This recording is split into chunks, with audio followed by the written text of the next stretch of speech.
Big stuff I happening hope in the you world. smoke some weed before you listen to this episode. Brunch. Hit it, boys.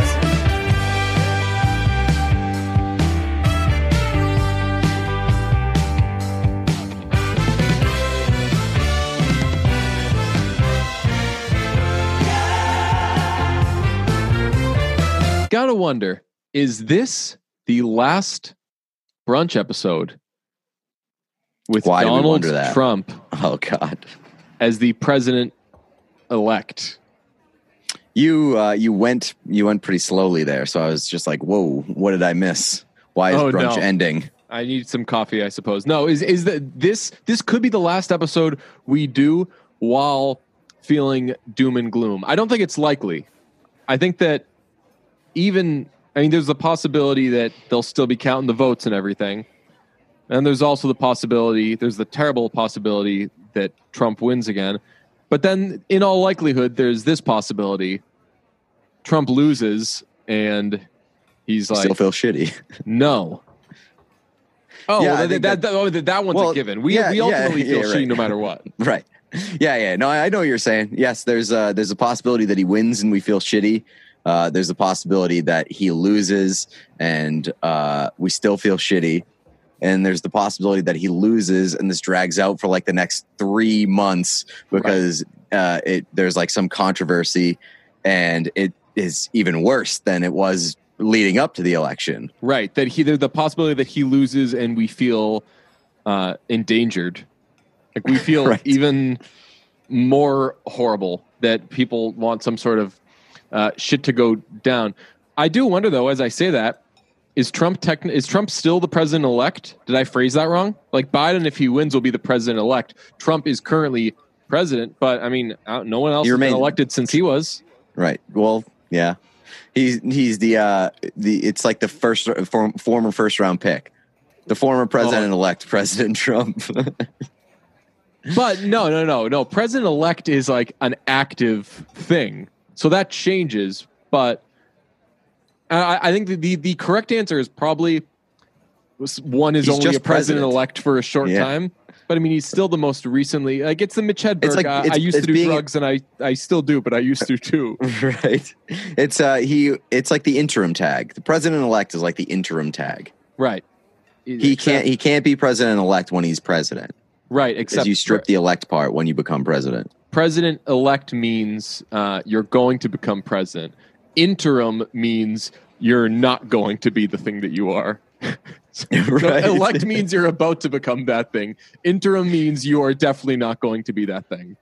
But he could also be future president-elect Donald Trump if he loses this time. That's absolutely true. Like if you get back with your ex, are they still your ex? Right. Yeah. This is some big brain shit right now. Yo, like we are hella big stuff happening in the world. Smoke some weed before you listen to this episode. Big brain shit happening in the world, and we got just the minds for it. Old Pete and Dave. I don't hate that move. Listeners, get back with your exes and still refer to them as your ex. Because I think they technically still are, right? Yeah, I mean, that's a good debate. It's like, yeah, it's a nice debate to have. It's like, well, you were and still are my ex because that's right. We were dating and we broke up. Right. So if anyone has like a great love story where they rekindled something and they knew that, like you knew you couldn't live without each other, just to spice it up, start referring to the fact that you're exes.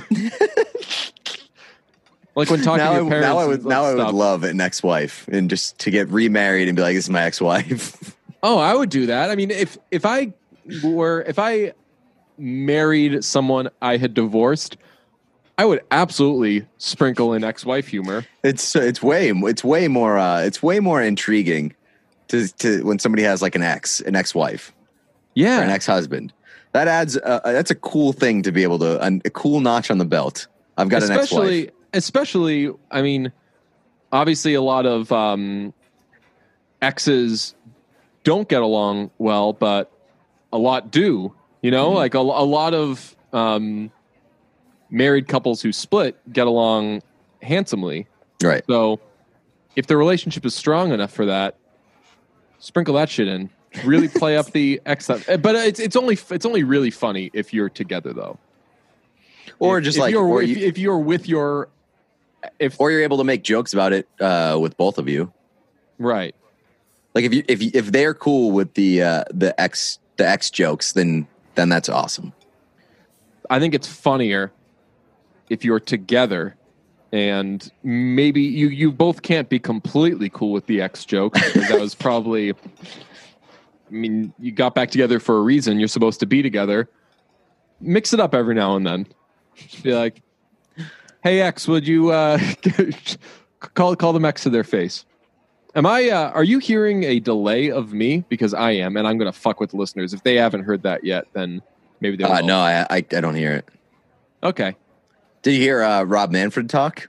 After the World Series? And I stayed out of that. I mean, I sent a tweet joking about it, and then like right after that, I was like, oh man, if something's like legitimately wrong with this guy and he's like going through something right now, yes, I will feel terrible about it. I mean, but it was very funny.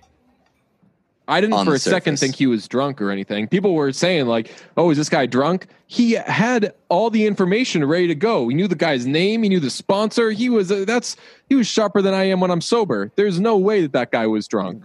So that's the thing. Like he had everything ready to go, but like the way that he was talking made him sound hammered. And like it was like he was tripping over his own tongue, but not tripping over the words that he was saying. Right. I mean, which does make sense in hindsight now, like knowing that like he was hearing feedback and it was fucking him up and like that was sort of messing with his mouth.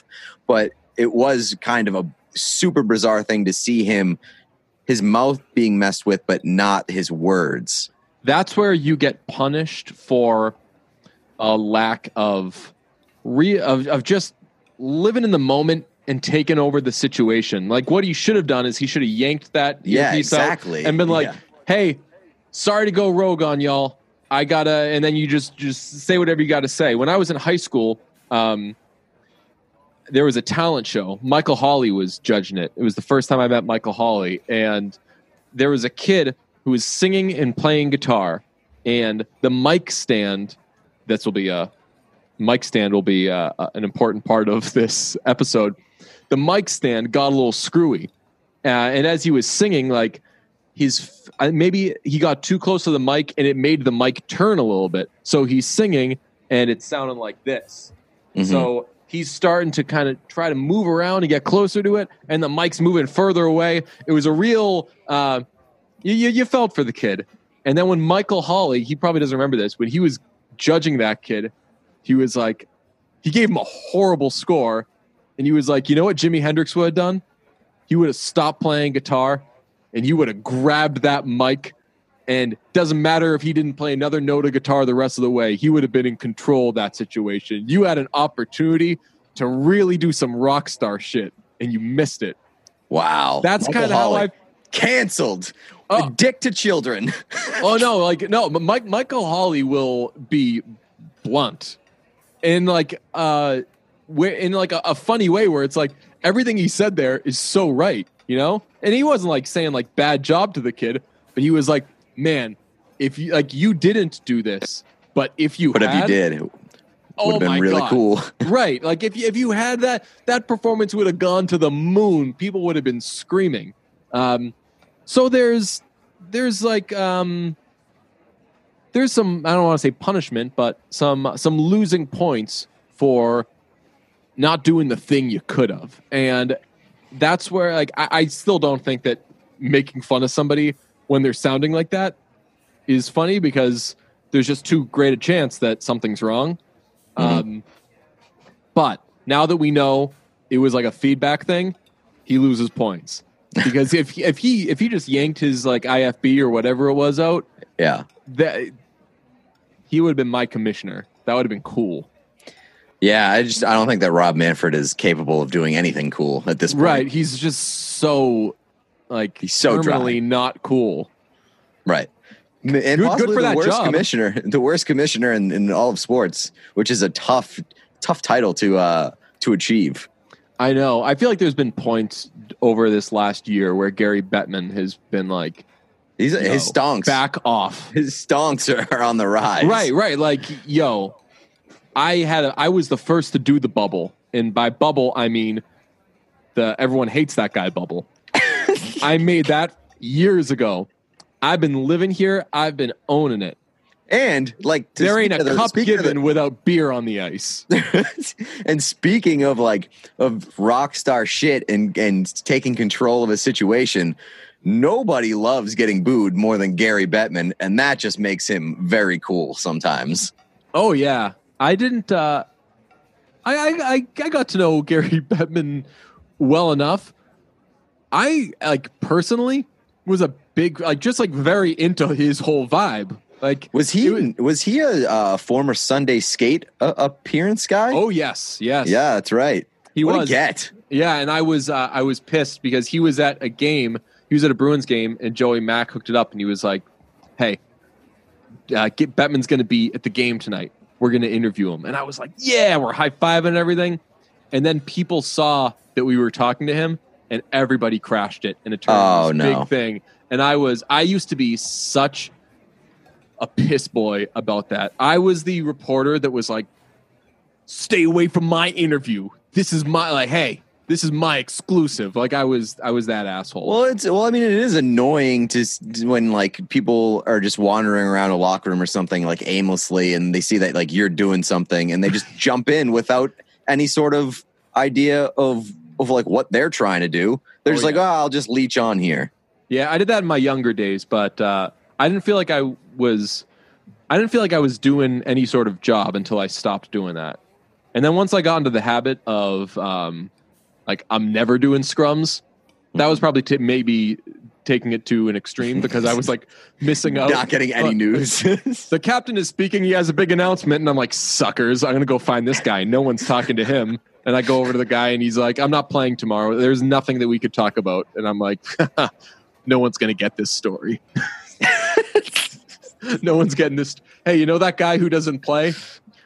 Well, take a look at the lineup tomorrow. He won't be in it. Exclusive. Big scoop from DJ Bean. The healthy scratch for the last 30 games. Guess what? Healthy scratch tomorrow too. Oh, I used to break the shit out of stories that weren't necessarily stories.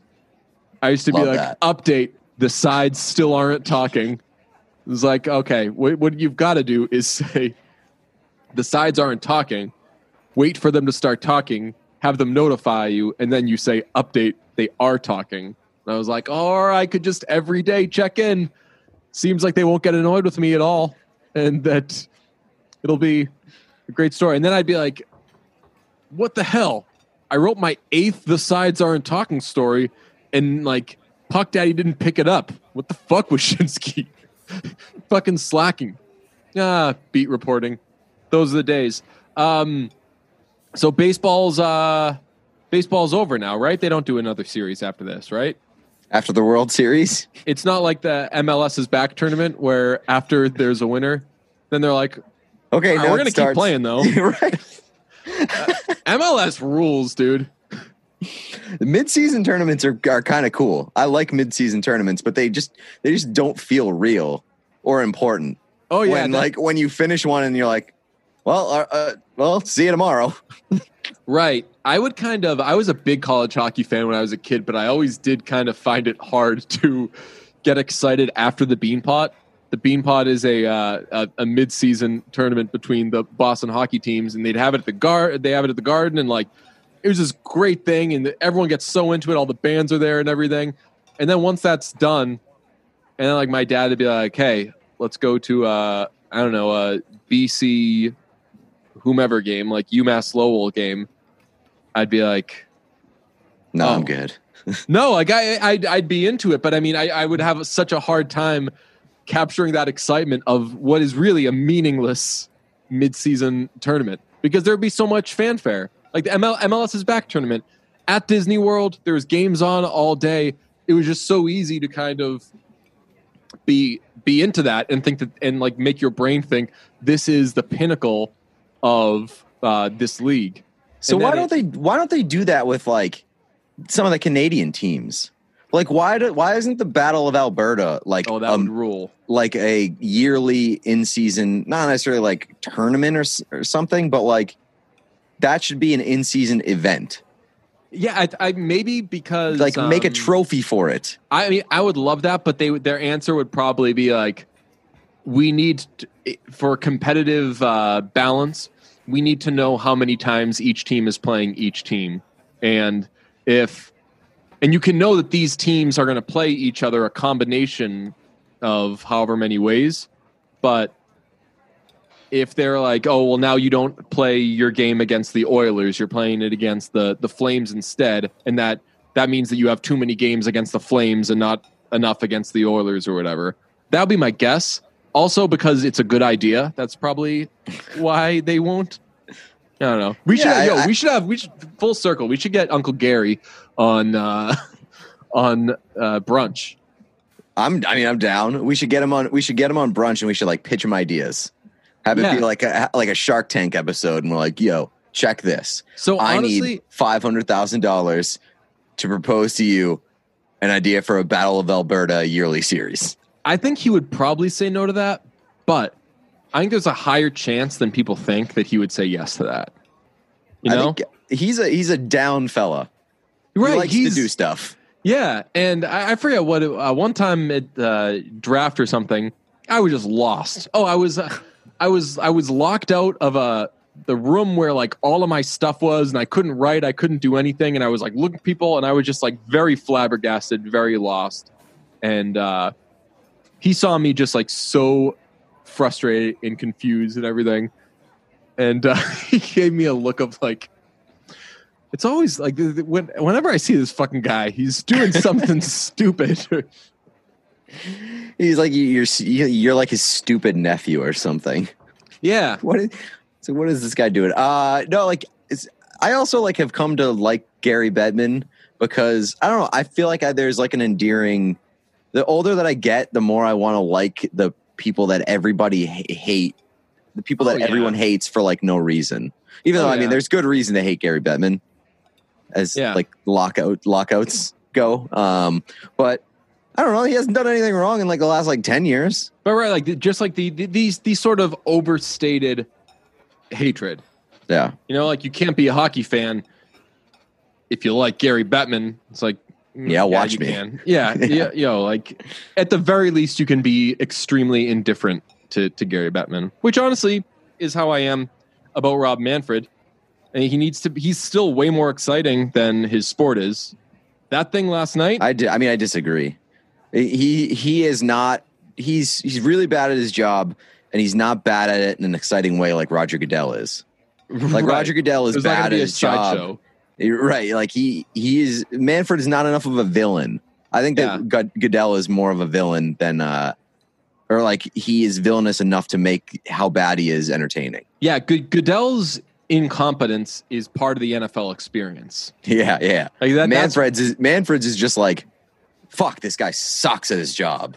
Right. Like you can't be an NFL person without knowing that you're going to have to put up with a lot of Cowboys news, and you're going to have to, and that like Goodell is going to do something that annoys you or is immoral or any of these things. And honestly, the former has been an issue with me as an NFL fan because I've just generally sick. I think everyone has Cowboys fatigue. Everyone's like years and years and years into their Cowboys fatigue. They're like, whether or not they're Cowboys good, are like the Leafs of the NHL. Right. Perfect. Like they're always a story, and they don't need to be. You can just be like, hey, this team kind of sucks. Let's talk about them.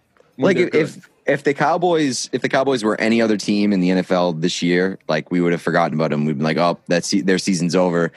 We can stop paying attention to them now. But like the Cowboys sucking is like still an active story always. Yeah. Do you know who Ben DiNucci is? Ben DiNucci? Yeah. That sounds extremely familiar, and I think that I heard this week or saw this week that person's name. He is the third string. Yes, the rookie quarterback. Okay. Right, 7th round pick. And you know what I was thinking recently is that The Dallas Cowboys are quickly turning into the Dallas Cowboys. Hashtag injuries. I meant to retweet that tweet. Ravel did one of those weird Kobe Bryant tweets that I fucking hate. Oh, did you see? Did you see what it was? No, but weird Kobe Bryant tweets are like section of the internet. Yeah, right. The worst section of the internet is weird Kobe Bryant tweets. Yeah, I hate it. I hate it so much. It was. Let me see it. Let me find it. Here it is. Kobe's numbers: 8 plus 24 equals 32. Dodgers World Series drought: 2020 minus 1988 equals number 32. Magic Johnson's number: 32. So that's some Trump shit. Not as evil as Trump, but knowing people are going to respond to this, and that's going to get engagement, and this is going to be a successful tweet. Yeah, but like it's also so fucking weird, and like it honestly seems like immoral. You're just throwing Kobe Bryant into a tweet that makes no sense, really goes nowhere, is a super reach for like a coincidence, and you're just using his name to get clout.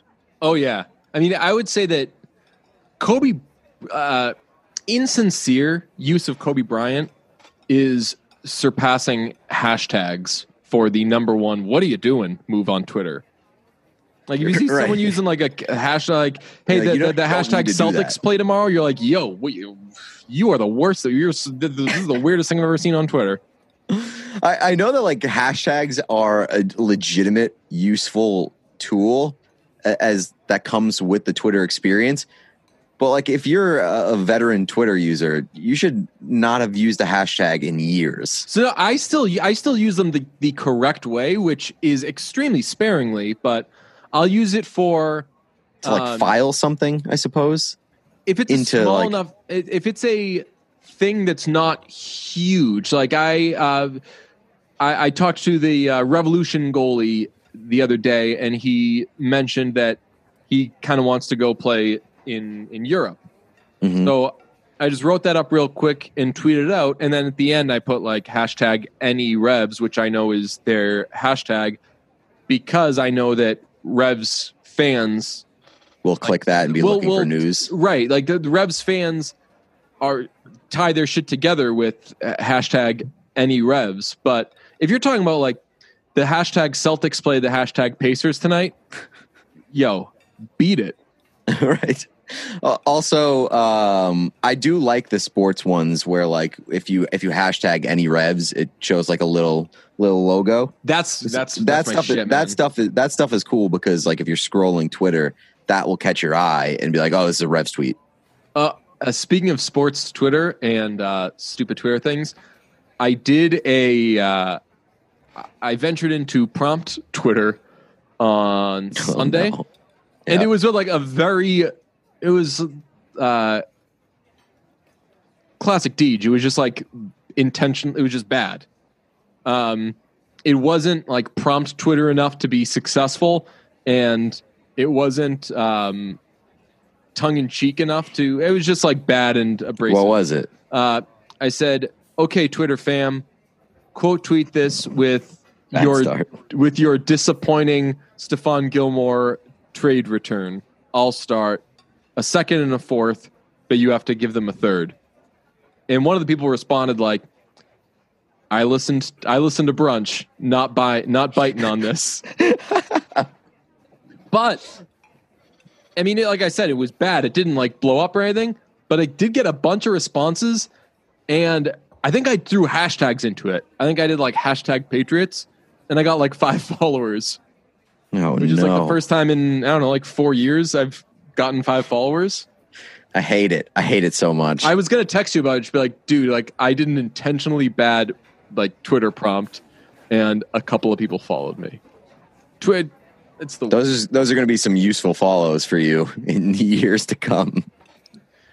They're gonna see like one tweet about Tom Brady over the next 2 days, and then respond and be like, "Oh, you won 6 rings, bro," and then unfollow. Right. That's what I mean. I mean that those follows are not going to bring you any value. They're only going to bring you headaches. Oh yeah, they'll be gone. They'll be gone for sure. We're talking enough sports that we haven't brought this up. It's kind of like jersey talking season. Oh yeah, 100%. All anyone's talking about is kits. The seasons are over. Let's talk about the kits, bruh. I'm 100% down for that. And also, like, I don't ever break news, but like I've been doing a little bit. Of news breaking. So we have talked about this because you said that you broke one of the jersey, the Flames one. Yeah. Yes. But like, I do think that this is jersey season, and it's very nice that the NHL is actually like participating in this. Like, there's never enough NHL jersey news because they all just wear the same jerseys every year and they never mess with them. And now they're doing the reverse retro theme, so there's a lot of jersey news. I'm not paying close enough attention to the jerseys. I see the odd one every now and then. The Stars announced theirs. I think it's mostly just been leaks, so I'm just like, yo, I'll wait till I get the real thing. But the Stars announced theirs. Big trash. Oh yeah, that trash. Just absolute horrible R.L. Stein ass creepy crawlers goosebumps jersey. Terrible. And that's their third jersey, so they're gonna have another one coming up too, because every team's gonna have one of those reverse retros. The topic of it being jersey season brings me to this. Wouldn't it be awesome? Wouldn't it be nice, to quote the B-Boys, if there was like a good artistic bootleg sports merch scene?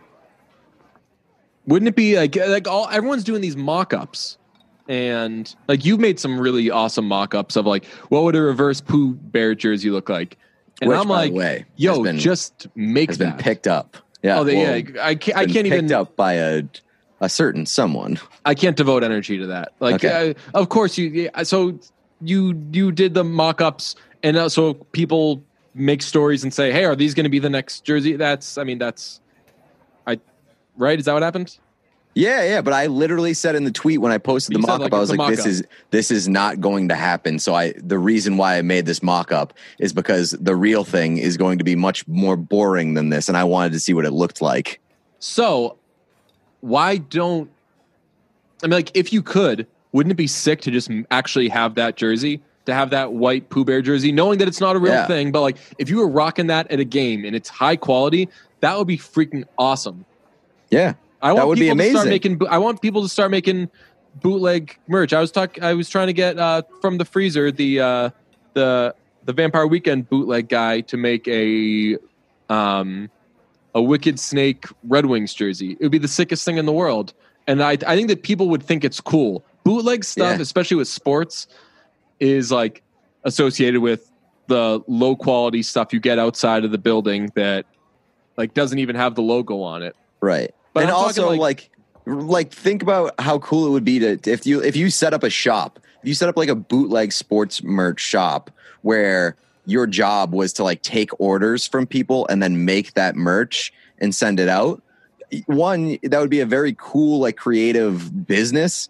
And number two, I would go to that business and that establishment and that store to just look at pictures of stuff that they've made for people. Absolutely. It would be like sort of like browsing a tattoo Instagram page where you're like, I want to see what other people had made for them. The issue is like it couldn't be like that. You would have to make it yourself, or if somebody did make them, they couldn't. Why not? Why couldn't you have like a business where it's illegal because you'd be using other people's copyrighted material. But if you like put enough of a spin on it and like you mess with it, like I don't think that you can use straight up logos, but like isn't there like a that's creative? What I'm saying. That's what I'm saying though. Like I would want that reverse Pooh Bear jersey. I would want the Pooh Bear. I would want like someone professional to make it for me, or I'd want to make it my. I would want it to learn the tricks of the trade to be able to make it really high quality. That's what I'm talking about. Like I want some like high quality with the logo, or like a Crack Bear version of the Pooh Bear. That would be sick. I mean, you could somebody could still do it like as like a black market thing and have like a very popular Instagram page that they could make money from. Right. They just take custom orders and make that shit and send it out, and then like post the pictures on an Instagram page. I feel like that shit would be awesome to follow. I mean, yeah, I wish that more of those things existed. And I wish that I was talented enough to be able to do that. Yeah. I mean, again, still, like, there would be,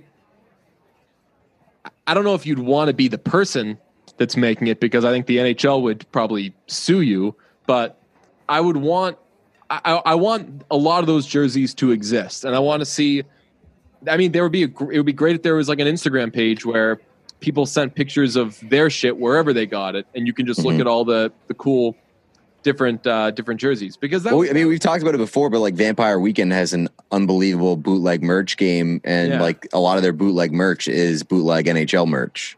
Yes.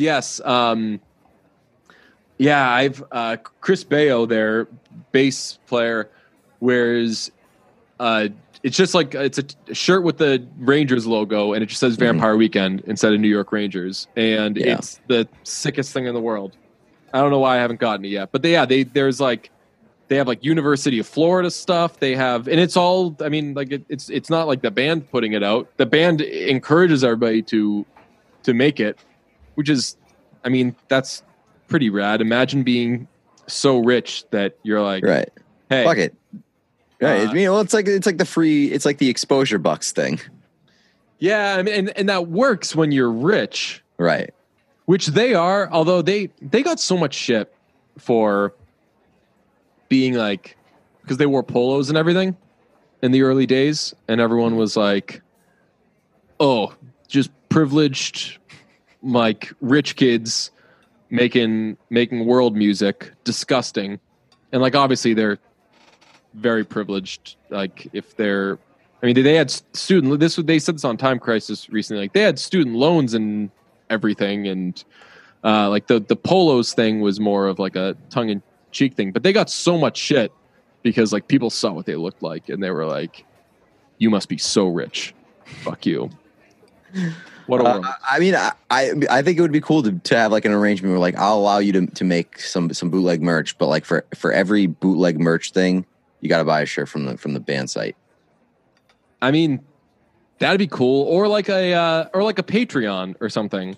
Yeah. Like 50. Make your own merch, but like Venmo us $10. Right. And I'll tell you, man, I'm starting to learn a little more about Patreon, and how rich people get from it. Oh my God, dude! Every now and then I just text you like, guess how much this person makes from Patreon, and as a person who was extremely anti-Patreon, and like the primary reason why we've got such low I don't know, fees, whatever, on Patreon, is because I was like, Patreon is silly. Why would you have someone say, we like your stuff, we're going to give you a few bucks a month?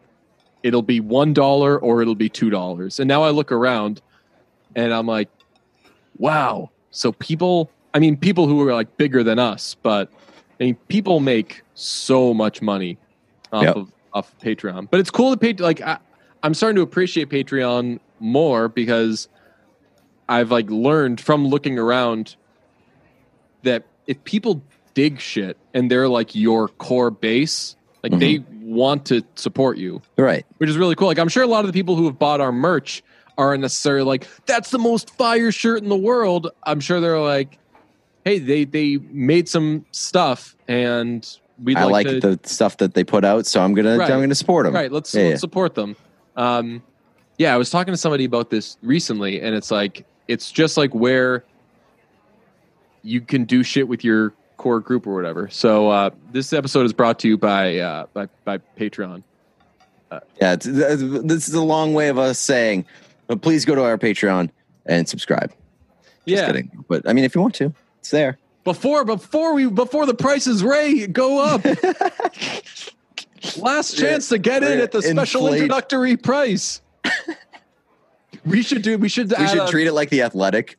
You can get into our Patreon right now for 99 cents, but next month it's going to be $60.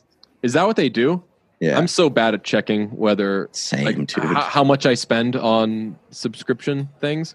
They also, say they have Hulu's apps getting some new but... shit. Hulu's getting some good shit that I'm interested in. I might become a Hulu guy soon. Oh, so I'm an ex Hulu user who has Hulu. Oh, nice. Because I had Hulu, canceled it, and then during the stoppage, the demic, whatever, when everyone was really kind of stuck in their homes, it was when I was watching the Quentin Tarantino movies. One of them wasn't streaming anywhere, but one of them was, but it was on Hulu, and I was like, all right, I can spend like a couple bucks to rent this, or I can just sign up for Hulu, whatever, $10 a month, and then I'll have other stuff. I have very rarely used Hulu. I used it to watch. Did we talk about the Andy Samberg movie? Palm Springs. Yeah, Palm Springs. Did you? No, I still haven't seen it. I heard it's good though. I heard it's funny. Very good. Very, very good. Very, very funny. Also very funny. I really forced this down your throat, but I think it was worth it. We'll find out if it was worth it. Tim Heidecker, who I've always kind of sat out the Tim Heidecker experience, just like I just don't know much about him. I knew that he did a thing with Father John Misty. I knew that he obviously did the Tim and Eric, what's it called? Great Joe, awesome job, great show, something, right? Whatever that is. I know Tim and Eric, yeah. Right, they call it Tim and Eric. And that's our conversation about Tim Heidecker. It's Jersey talking season. I kid. But Tim Heidecker was in I Think You Should Leave. He was the jazz guy. And I did not know until I saw until a friend brought it up. They were like, oh yeah, Tim Heidecker's so funny and I Think You Should Leave. And I was like, yo, the Tim Heidecker guy's in that? And they were like, yeah, he's a fucking jazz guy. And I was like, oh, I just really thought that was some rando. What else? He's been in stuff that we've seen, though, right? I have no idea. I have very little exposure to him. I know that I think that he was on like a political thing. I think that he was in Bernie's. Was he on Bernie's team for a while? He had been doing like the political tour. And opening up for like a lot of the rallies or whatever it is. Very cool. I heard he was on an episode of Time Crisis, and they played one of his songs, and I was like, okay, this guy is definitely funny. I just still really don't know much of his stuff. Oh, he was in Us.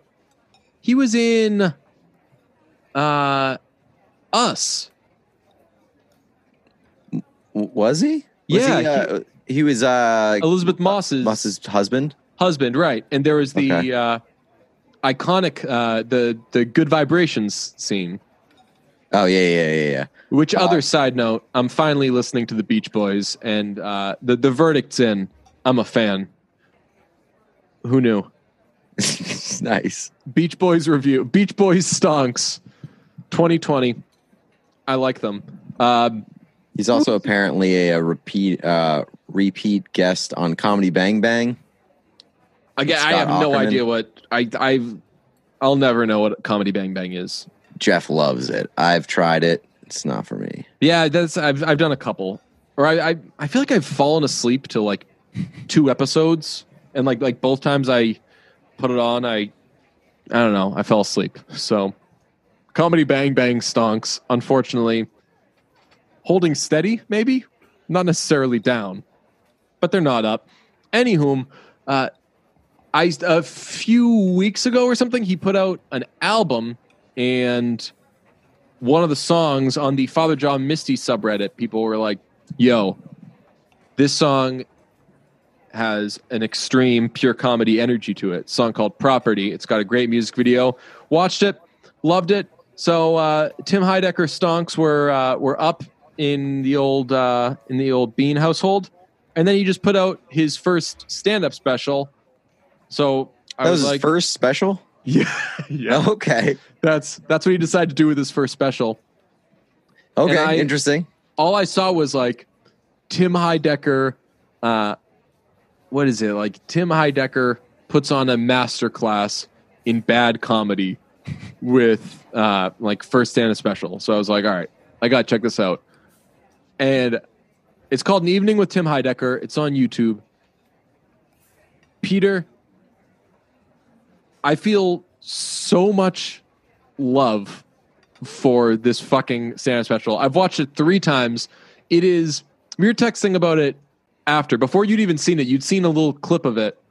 And I was like, this is the type of humor that I've long abandoned because you were the last person who could tolerate it. And then even you couldn't tolerate it. And this is an entire hour of it. And I love it so fucking much. It's this like, I don't know, is what like anti-comedy, is that a thing? It's so tongue in cheek, but it's not like intentional bombing like the Bob Saget thing where like, or not Bob Saget, Norm Macdonald, where you're like, oh, this is dry humor. He's bombing on purpose. We all get it. This is very funny. There's like this added level of like, well, that's not enough. I'm going to make it very abrasive. And like, isn't it? It's so fucking abrasive. It is very abrasive, and it's a lot of it is like painful until you adjust to like, okay, here's what I'm in for. And that's why when you tweeted out a clip of it, like it is not a special that is going to be clip friendly because you just don't have the context of the whole thing. So if you like go in blind or you go in and just get like a real snippet of it, you're like, what the fuck was that? Oh, it's amazing. The clip that I put out was there was an open of a show. Like we didn't get in a fight, but there was like some like passive aggressive vibes between us afterwards. We opened a show where I just like I was like making a point that every time you try to bring it in and be like, oh, this is what you're trying to say, but no, and I was not saying anything, and like the bit was, let's see if I can go like 5.5 minutes without actually saying anything. That joke, the music joke that he made, was 75 seconds setting up what was not even a joke. He says he's talking about albums Pet Sounds. Right, he's talking about albums that don't get their due when they come out, and then years later are appreciated as being classic albums. And he says like Pet Sounds is an example, and he just starts talking about how great Pet Sounds is, how much he loves Pet Sounds. And then the punchline is, but what I hate, or I love Pet Sounds, what I hate are pet peeves. Don't they drive you nuts? I love that shit so fucking much. Because that's so not a joke. Stupid. It's just like the longest setup to what is not even a fucking joke. And even as I say it, I'm like, I can imagine people hearing it being like, yeah, but it's not fucking funny. I can't put it into words. That's so funny to me. I was crying at that part. It was so fucking ridiculous. Just so stupid. But I will say, like, to be able to pull off that kind of humor, you have to have a certain level of confidence and like conviction. Exactly. That's the word that I was looking for. Confidence and conviction, and he fucking nails it. Yeah. I mean, did you had LOLs during it, right? Yeah. It took a little while for me to adjust, but I think that I texted you. The first laugh that I got was he starts off a joke by saying, so there are a lot of women in music these days. And I just thought that was just a preposterous way to just a preposterous statement to be like, a lot of women in music these days. It's just like a lot of women in society. Right. And like just a really ridiculous way to set up and open up a joke. And the best part about it is I've watched the special 3 times and I couldn't tell you what joke that sets up. Same. Because there's so many of the jokes, there's no payoff. But he says, he's like, I love Coca-Cola. And I was over at my friend's house and I go to the fridge, get a drink, and it's nothing but Pepsi. I'm like, but dude, I like Coke. When I'm coming over, you should get a 6-pack of Coke so I can drink that. And like that's the joke. It's so fucking stupid. I don't want to be the podcast that like explains the jokes, so you have to go and watch it. Right. But it is funny. It is funny. I enjoyed it. What was I going to say? He's so clearly influenced by Father John Misty. That whole special. So like he says the thing about there's a lot of women in music. Like, what kind of animal like actually thinks that way? He's such an insecure asshole throughout the entire special. And the whole thing reminded me of the night Josh Tillman came to our apartment, where like the lyrics are like so douchey, but it's an exercise in showing like what kind of person actually says shit like that. Like, he's not going out there as like a genuine person being like, and my issue is that there's women in music. He's just like this uptight, insecure, like very lonely seeming guy who is saying like these absurd things to try to like hang on to any shred of like, maybe people will laugh at me because I'm being loud and because I'm really angry. I will say the no more bullshit, the no more bullshit bit, which that sounded like a brunch bit. Yeah. Yes. Yeah. Where he fucks up in the middle and slams the mic down in anger with himself.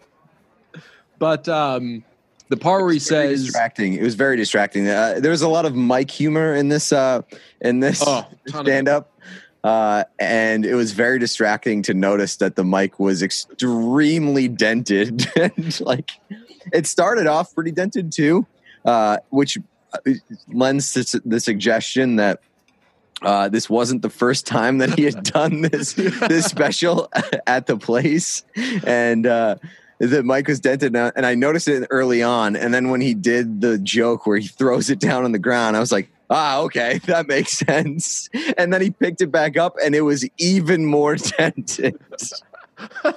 Very distracted by that. What did you think of, without giving it away, how did you feel about the first mic joke? I don't remember what the first mic joke was. It was the first thing that happened in the special. Yeah, I mean, it was drawn out, but like, I think that was the point. I wanted 45 more minutes of it. Him, the best part was the end part of it, where he's screaming. When he's like, turn the fucking music off, and they turn it off as turn it the fuck. Okay, hello. Yeah, I loved it. I'm probably gonna watch it like 4 or 5 more times. And there's a lot of parts in it that are like actually terrible, like not funny. Don't laugh during it, but the painfulness is just so funny to me. Well, that's like if you are good at that kind of humor, it's a real like win-win, because if you do some shit that isn't funny and it's painful, like that's just falls in with the rest of it. I didn't think about that. Like, I wonder if he probably had that material absolutely nailed. But if he didn't, how the fuck would we know? Right? Yeah. It's just like, what are you going to make fun of him for making a bad joke? Right. That's like, if the entire up, fucking point. Right. Like, there's at least 2 jokes that have like massive fuck ups in them, like where he needs to start over. So if like he fucked up another one of his jokes, there'd be no way of telling. Right. You'd just be like, okay, I'll just start this one. He's playing the long game. He can't make a bad joke. Yeah. I thought it was great. I'm wondering how other people will feel about it. Like, I think it's got a bunch of hits on YouTube and whatnot, but I think that's because he's just bigger than I think he know. He's got like a following. People love him. He makes a killing on Patreon. I Patreon stalked him. He makes a killing on there. Yeah. Man. So good Would for be him. Nice. Good for him. Are you going to check out the Beach Boys? I'm listening to so much Beach Boys, dude. I've never been like I've never really did the Beatles, right? I've never been. Yeah, I'm not a big music guy. That's true. There are very few artists where I like get hit with the wave of I need to check out more of this stuff. I know the Beach Boys, and what I know of the Beach Boys, it's good enough for me. I like them. Yeah, I'm not like I need more Beach Boys in my life. Oh man, I'm like a kid listening to a boy band or something. I'm like picking favorites. I'm like getting mad at members of the group when I'm listening to them. I'm like, ooh, we hate Mike Love. Mike Love's gross. Carl's a babe. Carl is Beach Boys listeners, Beach Boys fan listeners. Has there ever been a glow up like Carl Wilson? I mean, he was just so in the early days, and I don't know. He was probably like 20 or something, so that's probably weird. But like, he was fine in the early days. But man, middle-aged Carl Wilson, that's what I aspire to look like from the standpoint of being an out-of-shape man. Do we want to see Borat? I'm not going to see it, I don't think. I'm going to see it. I'm going to see it at some point. I did see that it is available for co-streaming on Twitch. So I think if we did like a Borat movie night where we watched Borat with some listeners, like that would be fun. So I would be into that. I just don't like when Borat has a plot. Like if he's like, hey, I'm Borat and I'm going around to do this task or whatever, and it's like within the construct of like an actual movie plot, get that out of here. But I think it's your clips. Right. I want Borat is the most clip friendly. Yeah. Borat is the anti Heidecker. Right? Yeah. So that's what I want. So I still check this out. I got it right here. Look at this. Oh, the Ollie G show. I got the Ollie G DVDs, and I'm so glad I never got rid of these. I got rid of so many DVDs, I'm sure. I don't know. I just cleaned out some stuff from my mom's house, and I brought home 2 box sets. 3 box sets, which are just completely useless now because everything is streaming. Right. I have The Wire and Seinfeld. Seinfeld, I guess, is a little bit more valuable because I don't think that Seinfeld is available for streaming anywhere. Oh yeah, it is. It's probably on Peacock. Is it? No? Maybe. I don't know. I don't think anybody knows. I don't think anybody does, but you can't find Ollie G anywhere. So owning it physically, that's valuable. Right. I wonder, do they still sell the DVDs? Maybe I can turn a profit on these. I wouldn't sell them. Let's see. Ollie G DVD box set. Also, I have the Grand Theft Auto San Andreas soundtrack box set, which is nice. Very cool. Because it comes in. Every CD is from like the radio station in the game. Nice. So they have all these radio stations, and like you pop in the CD, and it also has like the fake commercials from that radio station. Oh, right. And like the fake promo things for like the station. It's very cool. All right, I got a price. Ollie G show, the complete series. That's with 4 E's and a Z, of course. 2006 4-disc box set. Guess how much it goes for? $70. $4.50. Oh, Jesus Christ. So I don't think that you're going to be. But $8.25 shipping. So that's a little pricey. That's where they get you. Vote, everybody. Vote. Drop your shit off in one of those boxes. Take a cool picture of yourself. Or it'd be also, like me, forget. If you can, bring it somewhere. Or vote in person. Because they're fucking with the drop boxes and the mailing shit is over. I don't trust it. But I say that after already voting via mail. Right. I dropped it off in a box. But yeah, it's people... So vote.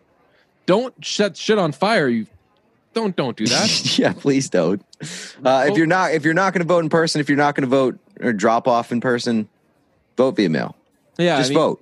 And a lot of I would say probably most of our listeners are New England based, but I don't know, certain places in New England need the votes. But like, even if you're a Massachusetts person and you're like, He's going to win Biden's going to win Massachusetts. Who cares? Like, run up the score, like, please. And if you're especially if you're in a state that's going to be relatively close, vote. So next episode, Joe Biden, who, I mean, we're not I don't know, I won't speak for you, not the hugest fan, but no. I'd like him to be the president-elect, and for Donald Trump to be the ex-president-elect. And not the future and ex-president. Big brain.